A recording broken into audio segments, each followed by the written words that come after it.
श्री राम। गुरुर्ब्रह्मा गुरुर्विष्णु गुरुर्देव महेश्वरः गुरु साक्षात् परब्रह्म तस्मै श्री गुरुवे नमः।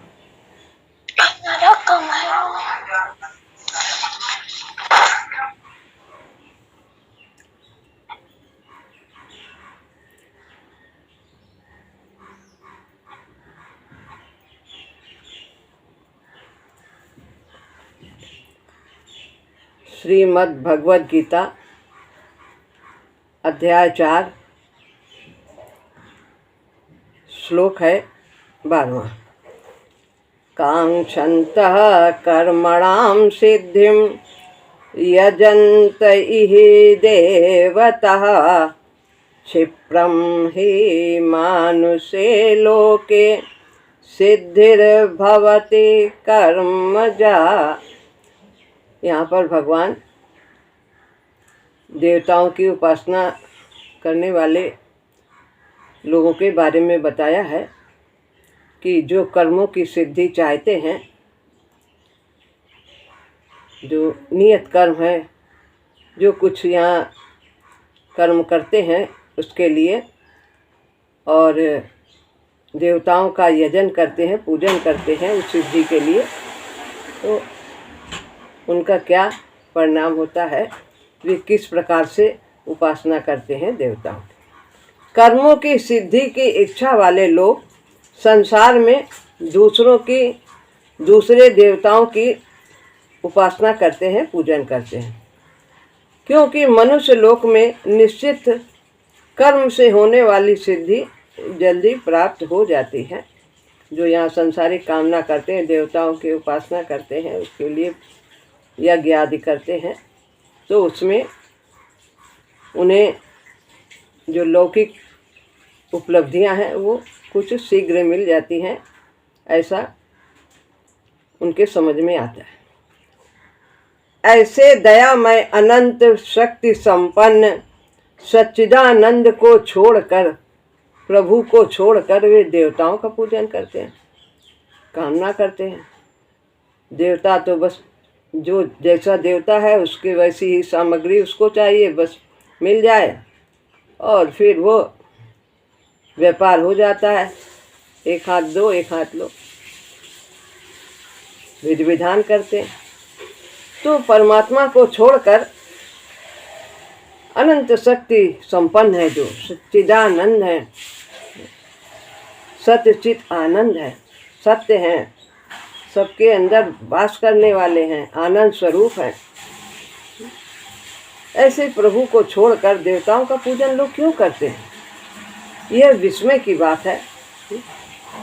यह उपासना का मार्ग है, प्रभु प्राप्ति का मार्ग है, ऊंचा है इसका लक्ष्य, और उसी के अनुसार कीमत भी देनी पड़ती है। वो उतना कीमत देने के लिए तैयार नहीं होते सामान्य लोग। वो बस लड्डू चढ़ा दो, प्रसाद चढ़ा दो, बस इतना चढ़ा दिया, अब काम बन जाएगा, जल्दी बन जाएगा, नारियल फोड़ो तत्काल प्रणाम लो।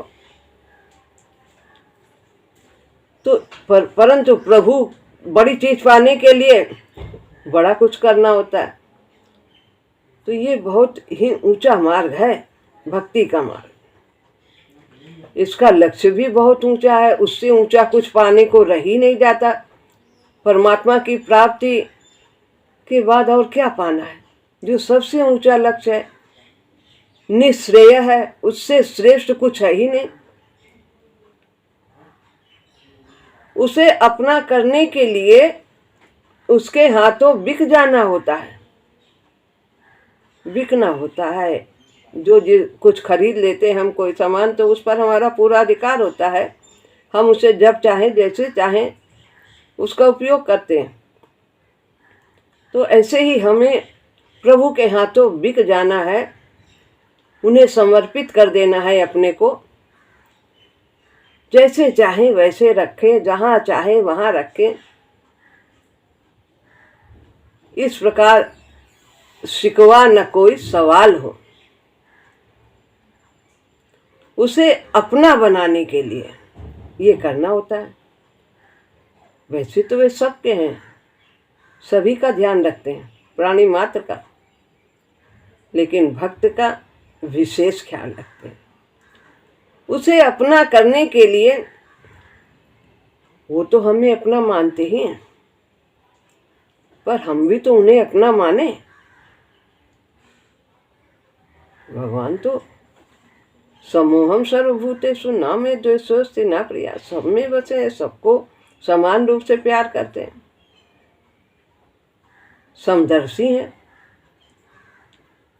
उसे अपना करने के लिए उसके हाथों बिक जाना होता है, आपा खो देना होता है, अपना अलग जो व्यक्तित्व है उसी में लीन कर देना होता है। परमात्मा ही मेरे अंदर है, उन्हीं की शक्ति है, सब कुछ उन्हीं का है। मन में वही, बुद्धि में वही, इंद्रियों में, पूरे शरीर में, कण कण में वही। जो हमारी योग्यता है वो सब उन्हीं की है। जितना भी 6 ऐश्वर्य में से कुछ भी हमारे पास है तो सब किसका है? प्रभु का है। 10वें अध्याय में भगवान ने कहा, यद यद विभूति मत सत्व, जो कुछ भी विभूति है, ऐश्वर्य है, वो सब मेरे ही अंश से जान। तो अपना आपा खो देना होता है। हमारी कोई योग्यता नहीं है, कोई विशेषता नहीं। शीश दिए ते हरि मिले तो भी सस्ता जान। शीश दिए का मतलब नहीं गर्दन काट देना।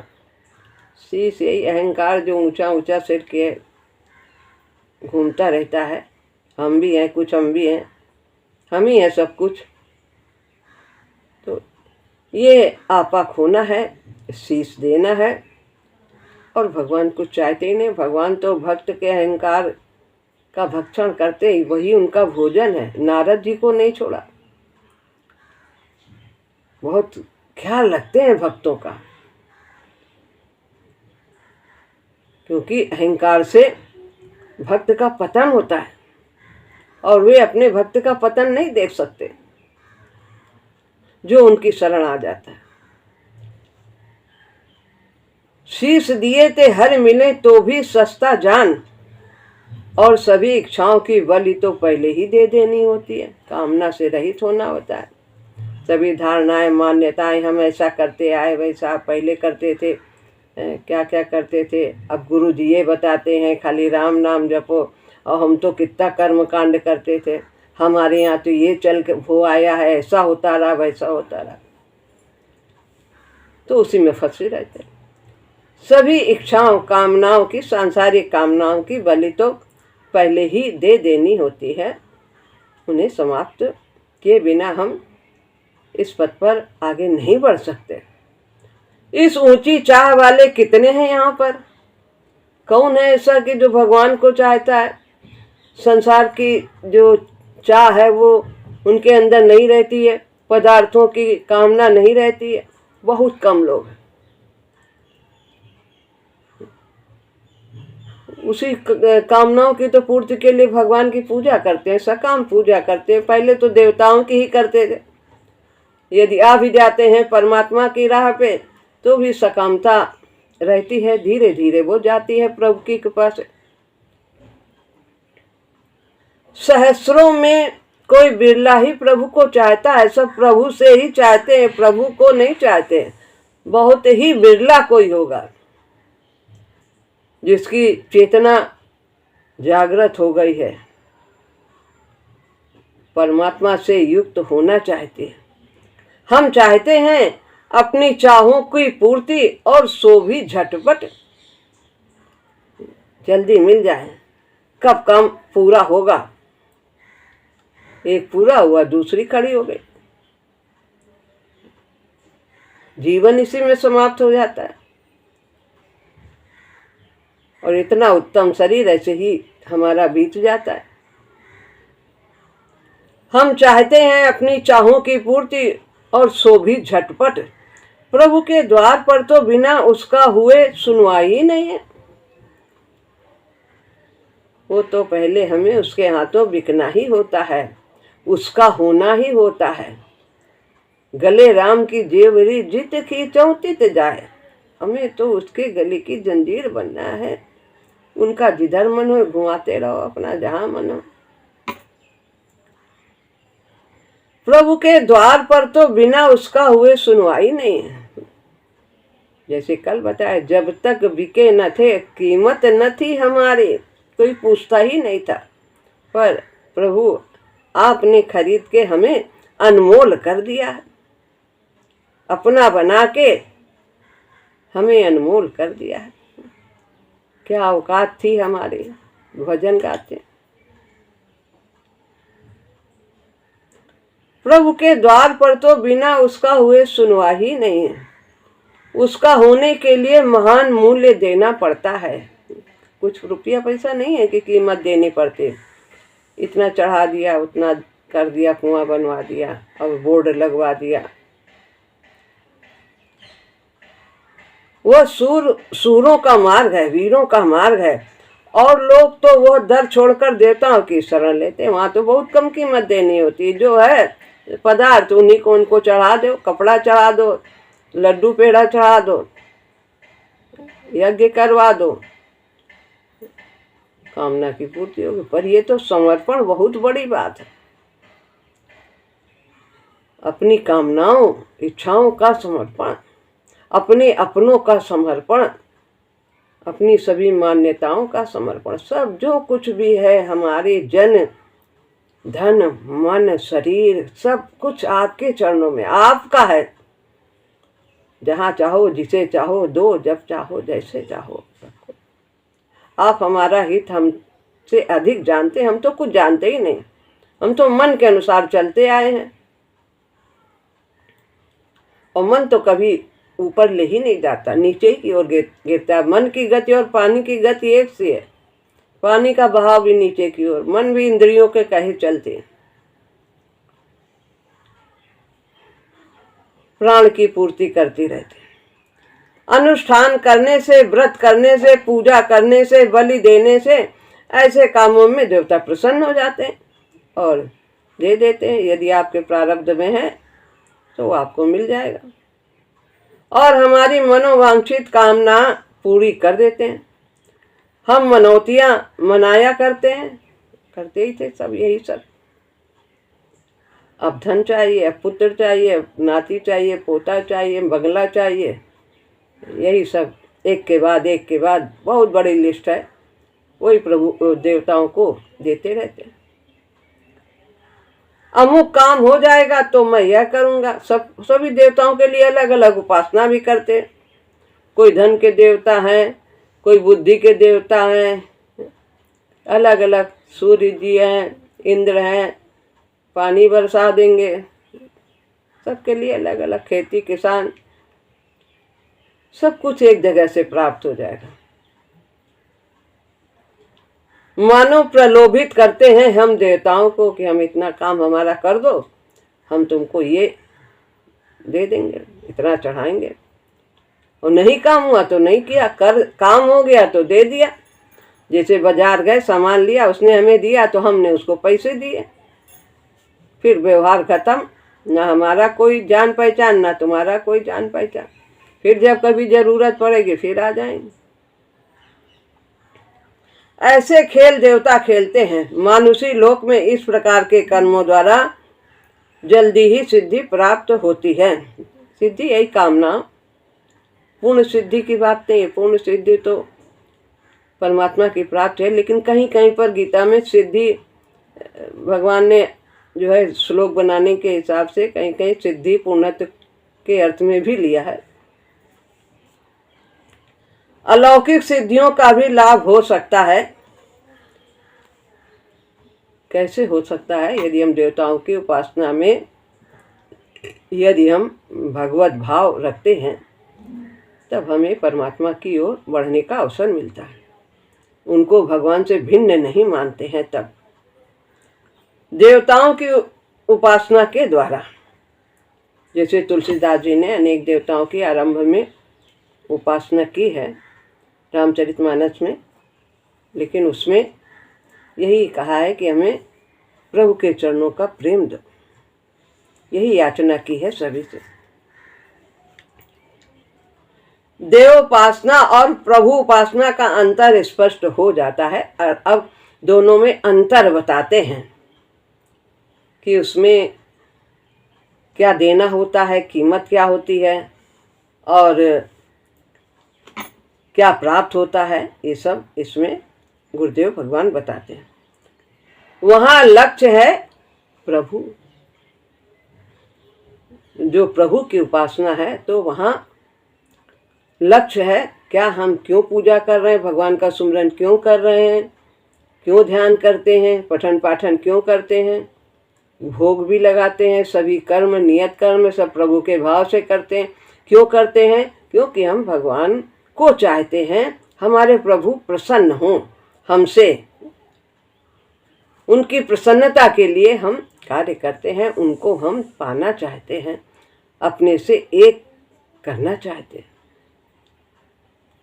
तो वहाँ लक्ष्य है प्रभु की उपासना में। और देवों की उपासना में क्या लक्ष्य होता है, किस लिए करते हैं? उसमें तो बस सांसारिक कामना ही होती है। जितने भी भौतिक पदार्थ हैं उन्हीं की कामना रहती है। वहाँ लक्ष्य है प्रभु, यहाँ लक्ष्य कोई सिद्धि है, कुछ भी मिल जाए। संसारिक उपलब्धियों के भिन्न भिन्न सबकी चाह होती है, अनंत कामनाएं होती हैं। वहाँ कीमत है समर्पण, अनन्य भावना। यहाँ कीमत है सब समर्पण। ये जो यहाँ पर प्रभु के मार्ग पाने में क्या कीमत देनी होती है? समर्पण, अपने को समर्पित करना, अपना आपा उनके चरणों में रख देना। अनन्य भावना चाहिए। अब नाक तर आवे कोई, एक तुम ही आधार, तुम्हारा ही सहारा है, तुम्हारा ही सुमिरन है, तुम ही से सब कुछ है। यही अनन्य भाव। तो सब कुछ का समर्पण, सब लिख दिया समर्पण। समर्पण माने तो है ही सब अर्पण, और उसमें और लगा दिया है कि सुपरलेटिव डिग्री कर दी कि सब समर्पण, सब कुछ।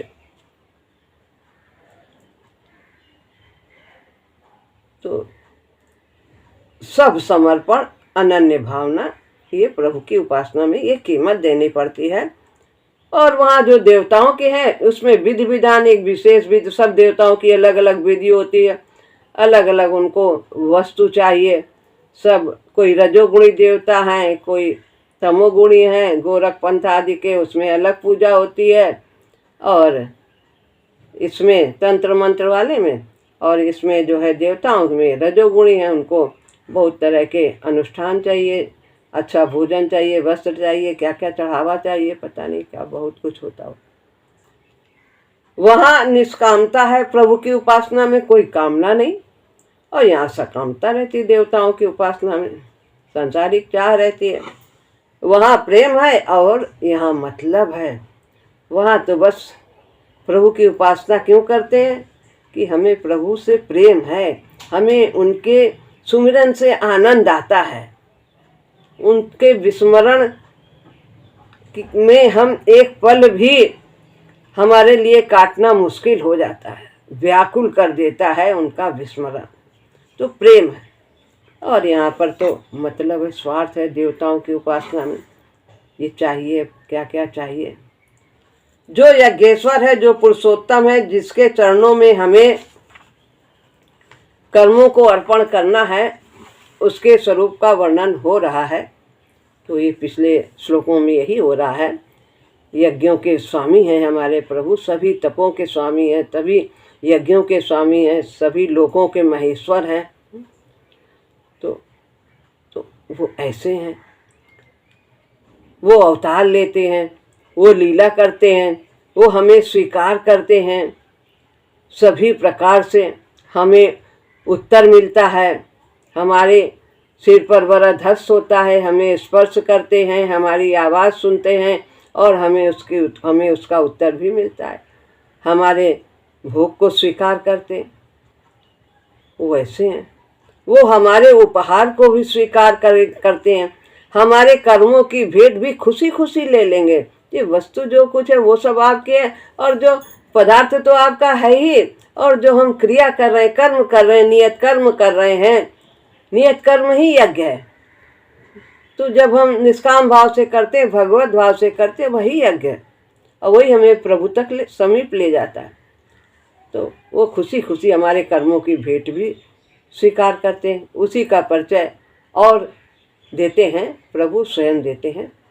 कहते हैं, आगे का श्लोक है 13वां, चातुर्यवर्ण्यं मया सृष्टं गुण कर्म विभागशः तस्य कर्तारमपि मां विद्य कर्तारमव्ययम्।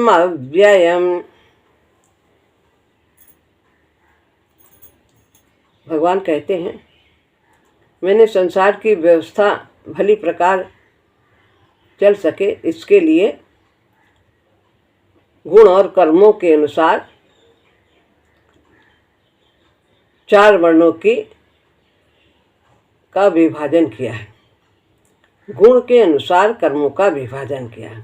गुण और कर्मों के अनुसार, जैसे गुण होंगे वैसे ही कर्म होंगे। सबके अलग अलग गुण हैं, सतो गुण वाले हैं, रजो गुण वाले हैं, तमो गुण वाले हैं। तो जैसे जैसे जिसके गुण हैं उसी के अनुसार उन्हें 4 वर्ण में ब्राह्मण, क्षत्रिय, वैश्य, शूद्र, उसी के अनुसार उनका विभाजन किया, ताकि एक गुण वाले एक तरह एक जगह रहें, एक प्रकार के कार्य करें, और दूसरे गुण वाले दूसरे, सभी प्रकार की व्यवस्था संसार में चलती रहे। मैंने रची है 4 वर्णों की व्यवस्था गुण और कर्मों के विभाग के अनुसार। इसके रचने वाले भी मुझको तू अव्यय अकर्ता ही जान। इतना सब कुछ रचने पर, सृष्टि का संचालन करने के लिए यह व्यवस्था बनाई, और इतना सब कुछ करने के लिए करते हुए भी मैं अकर्ता हूँ, अव्यय हूँ। करने पर भी मुझ में कोई कमी नहीं आती। एक बीज जो है, बीज डालिए और उसको उगाने के लिए जमीन में गाड़ना पड़ता है, तो वो दूसरे बीज को जन्म देता है, तो वो समाप्त हो जाता है। लेकिन भगवान तो यहाँ कितने प्राणियों को उत्पन्न करते हैं और उनमें कोई कमी नहीं आती, जस के तस रहते हैं वो बीज, और कर्म करते हुए भी बंधन रहित रहते हैं। अकर्ता, कोई संस्कार नहीं बनाते, न आसक्ति के, न मोह के, न अहंकार, किसी प्रकार का संस्कार उनमें नहीं बनता। लेकिन यहाँ एक छोटा सा काम कर देंगे तो अहंग आ जाता है, मैं है, मेरा है, उसमें संस्कार बना लेते हैं, और फिर उसके लिए आवागमन होता है। प्रभु का जन्म दिव्य होता है, उसका कर्म कौशल भी दिव्य है। जब जन्म भगवान का दिव्य है, जो अविनाशी है, अव्यय है, वो जन्म लेता है, वो दिव्य है, प्रकृति को अधीन करके जन्म लेता है। इसी प्रकार भगवान के कर्म भी दिव्य हैं। जो अकर्म होते हैं वे सब दिव्य कर्म कहे जाते हैं, जिसमें कर्तापन का भाव नहीं रहता। उसका कर्म कौशल भी दिव्य है। उस कर्म कौशल का परिचय देते हैं यहाँ पर भगवान। इस चातुर्य वर्णम व्यवस्था को प्रभु ने स्वयं रचा है। इसे रचकर भी वो अकर्ता बने रहते हैं। चातुर्य वर्णम 4 प्रकार के वर्णों की रचना की है, जो अभी कहा है। यह व्यवस्था तो समाज का आधार है। इसके द्वारा सब अपने अपने एक गुण वाले एक कार्य करते हैं। कोई पठन पाठन, सबको सही सतमार्ग पर ले चलने वाला, कोई देश की रक्षा कर रहे हैं, और कोई व्यापार कर रहा है, कोई दूसरे की सेवा कर रहे हैं। एक वर्ण वाले जो एक गुण है वो इस प्रकार समाज की व्यवस्था को अपने अपने कर्मों के द्वारा भली भांति चलाते हैं। यह व्यवस्था तो समाज का आधार है। इसी के ताने बाने से समाज रूपी कपड़ा बना है। इतनी महान व्यवस्था है।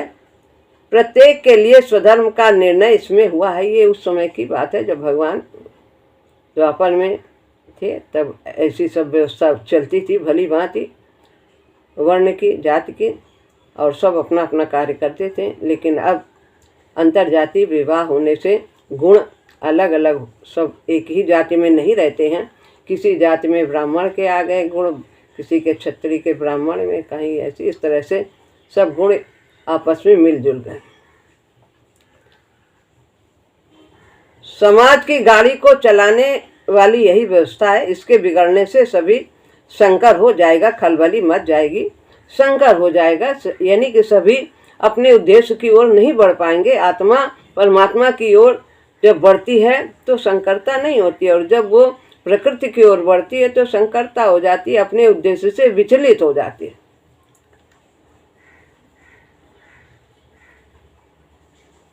यह कैसी रची है? प्रत्येक व्यक्ति के गुण तथा कर्मों के विभाग के अनुसार समान गुण कर्म वाले एक वर्ण में रखे गए हैं, विभिन्न गुण कर्मों वाले अलग अलग में रखे गए, सबके अलग अलग गुण हैं, जैसे वैसे वैसे जाति में।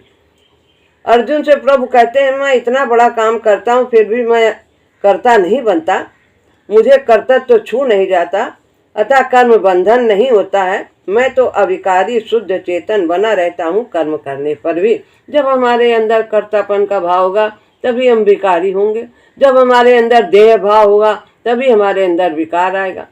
जब आत्मभाव रहेगा, देह को अपने से अलग समझते हैं, देह ही करती है, प्रकृति ही करती है और आत्मा कुछ नहीं करता, तो हम अकर्ता रहेंगे, हमारे भी कर्म दिव्य होंगे। तो भगवान तो सब इस प्रकार से कर्म करते हैं, इतना सब कुछ जो कुछ करते हैं सारा कुछ उन्हीं के द्वारा हो रहा, फिर भी वे करता, जानते हैं मैं नहीं करता, प्रकृति कर रही है। ऐसे जब भगवान सोचते हैं प्रकृति कर रही, तो हमें भी यही सोचना चाहिए। ये सब मन बुद्धि इंद्रियां शरीर ये सब कर रहे हैं, गुण कर रहे हैं। प्रतिध्वनि है कि तू इतने छोटे से युद्ध करने से डरता है कि पाप लगेगा, डरता है कि पाप से लिपायमान हो जाएगा। देख मेरी ओर, कर्तव्य की दृष्टि से कर, मेरा अनुसरण कर, मैं कैसे करता हूँ तू भी ऐसे कर। मैं तुझे तरीका बताऊंगा, वैसा करने से तू कर्म बंधन में नहीं बंधेगा। यहाँ गुण कर्म विभागसा को लेकर खूब खींचातानी करते हैं सामाजिक व्यवस्थाएं देने वाले लोग। भगवान ने कोई किसी के साथ पक्षपात नहीं किया कि उनको ब्राह्मण बना दिया, एक को क्षत्रिय, एक को नीचा बना दिया, एक को ऊंचा बना दिया। नहीं, जो जिस योग्यता के अनुसार जो जैसा है उसको उसी स्तर पे रखा। नाम से जाति से ऐसा नहीं कि वो बड़ा हो गया ब्राह्मण बड़ा हो गया, क्षत्रिय छोटा है वैश्य छोटा है, ऐसा कुछ नहीं है। जिसके अनुसार जो योग्यता, जैसे कक्षा में पढ़ने वाले सभी विद्यार्थी हैं, अपनी योग्यता बुद्धि के अनुसार उनको कक्षाएं दी जाती हैं, उसी से उनका विकास होता है। ऐसे ही भगवान ने भी ऐसा ही किया। कोई वर्ण व्यवस्था को जन्म से मानते हैं, कोई कर्म से मानते हैं कि वर्ण व्यवस्था कर्म के जैसा कर्म है वही वो ब्राह्मण है तो कर्म के अनुसार ब्राह्मण बना। कोई जन्म के अनुसार मानता है मैं ब्राह्मण, वास्तव में कर्म ही प्रधान है। परंतु गीता के इस वाक्य को सामाजिक झमेले में डालना मुझे अनुचित लगता है। मुझे इससे नहीं मतलब, गीता के मुख्य उद्देश्य को हमें समझना चाहिए। गीता कल्याण के लिए लिखी गई है, जाति आदि से ऐसा कोई मतलब नहीं है कि कौन से जाति का है तो क्या उसे करना चाहिए। सभी कोई अपने अपने कर्तव्य का पालन करते हुए भगवान की प्राप्ति कर सकते हैं। कोई कार्य छोटा नहीं, कोई कार्य बड़ा नहीं। सभी कर्मों में जो कर्तव्य है उनमें यदि हम भगवान की सेवा की भावना बनाकर कर्तव्य की दृष्टि से निष्काम भाव से करते हैं तो हम परमात्मा से निश्चित रूप से युक्त हो सकते हैं। गीता एक विशेष काल का ग्रंथ होते हुए भी कालातीत है, काल से परे है कि नहीं कि ये सतयुग के लिए है कि त्रेता के लिए है कि द्वापर के लिए, नहीं, ये काल से परे है। सभी काल में इसका उपयोग है। सभी काल में मनुष्य प्राणी मात्र अपना कल्याण कर सकते हैं इस गीता ग्रंथ के अनुसार आचरण करके। कोई जाति आदि का कोई भेद नहीं है, कोई भी प्राणी है वो गीता के अनुसार अपना जीवन बना करके अपना कल्याण कर सकता है। उसका लक्ष्य सामाजिक व्यवस्था देना नहीं था कि सब अच्छे से व्यवस्था चले, ये इसलिए नहीं लिखी गई, ये तो कल्याण के लिए लिखी गई। वो तो अर्जुन के लिए पथ प्रदर्शन था कि तुम क्षत्रिय हो, युद्ध करो, तुम्हारा ये कर्तव्य है। उसे भूल जाने से हम खो जाएंगे कि इसका उद्देश्य क्या है। मुख्य रूप से गीता का जो गीता हमें देती है और सदा ही दे सकती है, युगों युगों तक ये इसी प्रकार से कल्याण करती रहेगी। वही बहुमूल्य है, वही गीता का गीतापन है, उसी में भगवत्ता छिपी है। भगवान ने एक विशेष उद्देश्य से ही अर्जुन के माध्यम से हम सबको गीता ग्रंथ सुनाया और उस पर चलकर हम अपना कल्याण करें, यही उद्देश्य है। यह श्लोक अपने अलौकिक कर्म को प्रकट करने के लिए है, अर्जुन को रास्ता दिखाने के लिए है। यह और आगामी श्लोक ब्रह्मार्पण के योग्य स्थिति पैदा कर देते हैं। यह श्लोक जो हम पढ़ रहे हैं अभी और आगे आने वाला श्लोक भी, ब्रह्मण्याधाय है, कर्माणि, ये सब जो है आगे ब्रह्मार्पण योग, वो तो आगे 5वें अध्याय में आएगा। तो भगवान अभी ब्रह्मार्पण कर्म के बारे में ही बता रहे हैं। तू अपने कर्मों को ब्रह्म को अर्पण कर, और स्पष्ट करते चले जा रहे हैं। हमारा इष्ट पुरुषोत्तम ब्रह्म स्वयं कर्म बंधन से रहित होता हुआ कर्म करता है। इसकी उपासना करने से हम भी वैसे हो जाएंगे। हम उनका सुमिरन करने से ही हम बंधन से रहित हो जाएंगे और हमारे अंदर भगवान के गुण प्रकट होते चले जाएंगे। जैसे भगवान कर्म करते हैं वैसे हम भी कर्म करने लगेंगे। तो क्या यही है कि राम राम राम राम जपते रहें और गुरु के बताए हुए, गुरुदेव के बताए हुए बातों के अनुसार अपने जीवन को बनाने की चेष्टा करें, निष्काम भक्ति करें। उसकी उपासना से हम भी वैसे हो जाएंगे।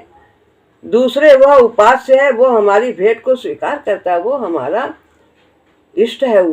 हम उपासक हैं, वो उपास्य है, और उपासना के द्वारा हम उन तक पहुंच सकते हैं। तो उपास्य, उपासक और उपासना 3 बातें हैं। तो उपासना विधि है, उपासक उपासना करने वाला है, और उपास्य जो हमारा इष्ट है।